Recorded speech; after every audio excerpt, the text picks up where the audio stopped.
Good morning সবাইকে। আশা করি তোমরা সবাই ভালো আছো। আমার নতুন আরেকটি ব্লগে তোমাদের সবাইকে স্বাগত। আজকে বর আর শ্বশুরমশাই বেরিয়ে যাওয়ার পর তাড়াতাড়ি করে বিছানাপত্র গুছিয়ে চলে গেছিলাম ব্যালকনিতে গাছগুলোর পরিচর্যা করতে। তো যেসব গাছগুলো ব্যালকনিতে রয়েছে সেগুলোর মাটিগুলো একটু উর্বর করে দিলাম, কারণ জল দিতে দিতে মাটিগুলো না বসে যায়। তো সেগুলোকে আমি সমস্ত কিছু ঠিকঠাক করে নিলাম।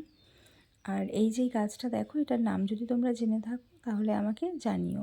এটা একটা রাস্তার ধারে কেউ ফেলে রেখেছিল, পড়েছিল জঙ্গলে। তো আমার মনে হলো যে একে যদি তুলে নিয়ে গিয়ে টবে বসানো হয় হয়তো বেঁচে যাবে।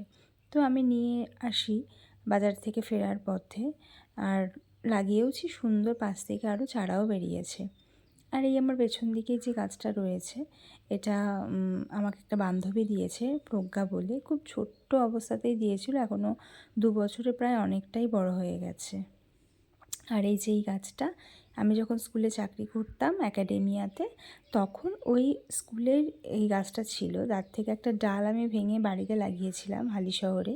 তারপর বিয়ের পর ওখান থেকে আরেকটা ডাল এনে আমি এখানে লাগিয়েছি। ও বেশ 2 বছরে অনেকটাই বড় হয়ে গেছে। তো আমরা যারা গাছ ভালোবাসি তাদের একটাই কাজ হচ্ছে আশেপাশে কোথায় কোন গাছ হয়ে আছে সেটা দেখা। দেখতেও ভালো লাগে, আর যদি সম্ভব হয় তো সেখান থেকে নিয়ে এসে বাড়িতে ঝটাফট তাকে পুঁতে দেওয়া। এবং যখন গাছগুলো সুন্দর করে বেড়ে ওঠে দেখতেও খুব ভালো লাগে। আর আমার তো ভীষণ ভালো লাগে গাছপালা লাগাতে। যখন গাছে ফুল হয় সেই ফুলগুলোকে ছবি তুলে রাখতেও আমার খুব ভালো লাগে। মাঝে সাঝে পোস্ট করি, তোমরা দেখেও থাকবে। এখানকার